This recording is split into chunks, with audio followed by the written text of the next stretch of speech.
আজকের গল্প বুড়ি। আমি বাবলু আপনাদের গল্প শোনাচ্ছি। গল্প বুড়ি, পর্ব প্রথম। সুকান্ত ঘোষ আজ সকাল সকাল বেশ তাড়াহুড়ো করে বাড়ি থেকে বেরিয়ে পড়ে। গত দুদিন অফিসে ঢুকতে একটু দেরি হয়, অবশ্য দেরি বলতে মোটে 10 মিনিট। তাতেই যেন মহাভারত অশুদ্ধ হয়ে যায়। ম্যানেজার চন্দন ঘোষ সুকান্তকে দেখে একটু নিজের মুখখানা বাংলার পাঁচ করে চোখ দুটো একটু টেরিয়ে একদম কাঠখোট্টা স্বরে বলে উঠল, সুকান্তবাবু, অফিসে ঢুকতে আজ লেট। সুকান্ত একটু আমতামতা করে বলে, ম্যানেজারবাবু, মোটে 10 মিনিট লেট হয়েছে, তাও 10-এ 5-এ একদিন, তাতে আবার লেট বলছেন? পাগলা খেকি কুত্তার পাছায় যেন কামড় দেওয়ার মতন করে ম্যানেজার বলে, কেন 10 মিনিট হোক আর 5 মিনিট হোক, লেট তো লেটই বলবো। সুকান্ত নিজের মুখে আর কোনো কথা না বলে পাশ কাটিয়ে চলে যাচ্ছিল, কিন্তু চীনের জোকের মতন ম্যানেজার অত সহজে ছেড়ে দেবে?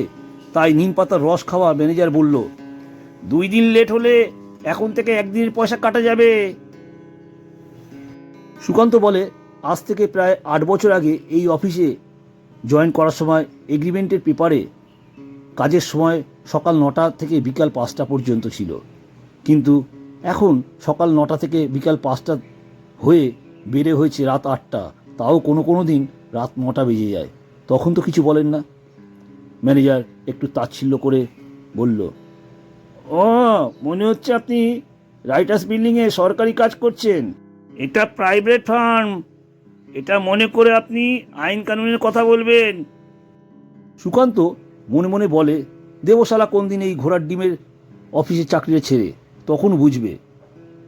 স্ত্রী অনিতাকে অনেকবারই সুকান্ত বলেছে, এই অফিসের ম্যানেজারটা যা জ্বালাচ্ছে তাতে কাজটা কদিন থাকবে কে জানে।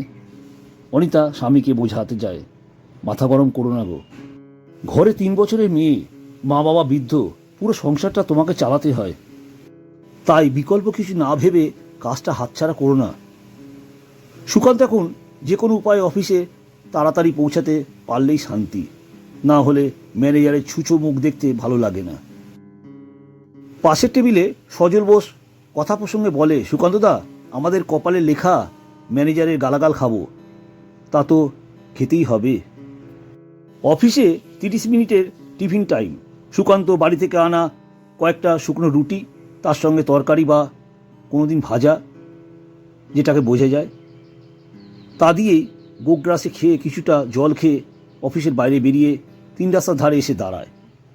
পথযাত্রীদের দেখে, কত ধরনের মানুষ চলাফেরা করে, কত গরিব মানুষ, অনেকের পায়ে চটি নেই, যাদের আছে সেটাতে কতগুলো তালি দেওয়া তা গুণে বলা অসম্ভব। সুকান্ত আবার অফিসে গিয়ে নিজের ফাইলপত্র বার করে কাজ করা শুরু করে দেয়। এইভাবেই প্রতি সপ্তাহে সোম থেকে শুক্র কেটে যায়, কিন্তু প্রতি সপ্তাহে শনিবারটা অফিসের কর্মীদের কাছে বেশ মজার দিন। কারণটা, শনিবার সন্ধ্যা 6টা বাজলেই যে যার বাড়ির দিকে রওনা দেয়। তাছাড়া আরও একটা কারণ হলো, প্রতি শনিবার দুপুরে টিফিন খাওয়ার পর অফিসের এক বৃদ্ধা বুড়ি আগমন। বুড়ির বয়স তা আনুমানিক 75 বছরের বেশি বই তো কম হবে না। হাতে একটা বাঁশের লাঠি, পরনের কাপড়খানা সাদা থান ও নীল পাড়, কিন্তু নিয়মিত পরিষ্কার না করায় কিছুটা তামাটে রং হয়েছে। চোখের একটা কালো ফ্রেমের চশমা, মুখ ও হাতের চামড়াগুলো কুঁচকে যাওয়ার জন্য বলিরেখাগুলো স্পষ্ট, যা দূর থেকে চোখে পড়ে। বুড়ির বাঁ হাতে কয়েকটা লটারির টিকিট। বুড়ি অফিসে ঢুকে মৃদুকণ্ঠে বলে, বাবারা, একবারটি এদিকে আসো। লটারি কয়েকটা টিকিট কেটে এই নিঃস্ব বুড়িকে একটু উপকার করো, তার সঙ্গে সঙ্গে তোমাদের ভাগ্যটাও একবার পরীক্ষা করে দাও, কার কপালে প্রথম পুরস্কার 1 কোটি টাকা ঈশ্বর লিখে রেখেছেন তা কে জানে। অফিসের কম বেশি 30 জন কর্মী কাজ করে, তার মধ্যে প্রায় সবাই চায় একবার হলেও তার কপালে এই কোটি টাকার শিখেটা ছেড়ে যেন। তাই কম বেশি সবাই নিজের মুখখানা কেমন যেন অনীহা দেখিয়ে বলে, ও বুড়ি, আমার 2টো টিকিট দাও দেখি। আমাদের কপাল খারাপ, আমরা পাবো না। তার মধ্যে কেউ একজন বলে উঠল, গত সপ্তাহে টিকিট শুধুমাত্র 2টো নাম্বার মিলে গেলেই কেল্লা ফতে, কে দেখে আমায়।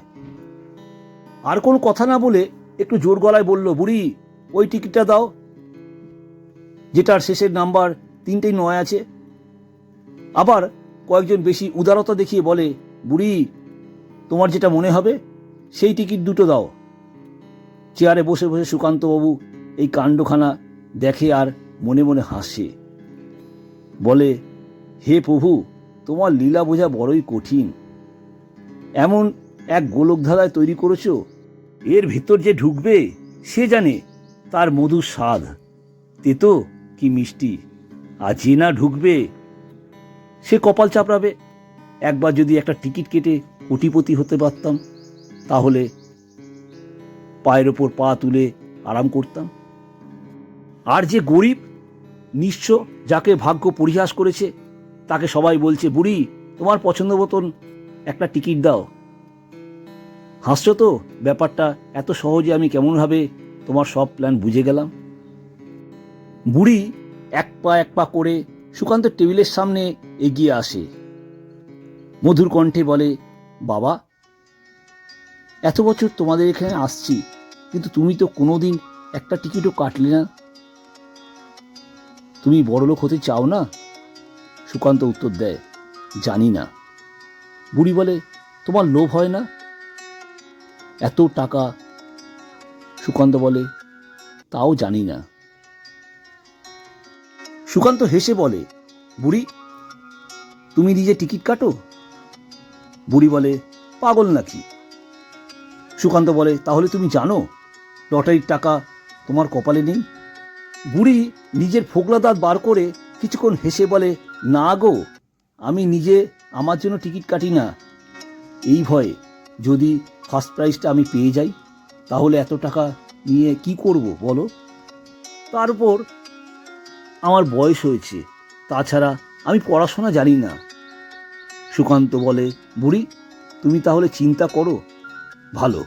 বুড়ি বলে, কেন বাবা, তুমি চিন্তা করো না? সুকান্ত বলে, না, চিন্তা করি না, লড়াই করি। বুড়ি বলে, কার সঙ্গে? সুকান্ত বলে, নিজের সঙ্গে নিজের লড়াই করি। বুড়ি বলে, ও মা, তাতে লাভ কার হয়? সুকান্ত বলে, জানি না। বুড়ি আর কোনো কথা না বলে মাথা ঘুরিয়ে চলে যেতে গিয়ে এক মুহূর্তের জন্য দাঁড়িয়ে যায়, আবার মাথাটা ঘুরিয়ে বলে, আচ্ছা বাবা, এই লটারির টাকাটা আমি যদি পাই, তাহলে তুমি একটু বলে দেবে এত টাকা আমি কি করব? সুকান্ত মুখটা বেশ হাসি হাসি করে বলে, একটা বড় আশ্রম করে গরিব মানুষকে দুবেলায় অন্ন যোগাবে।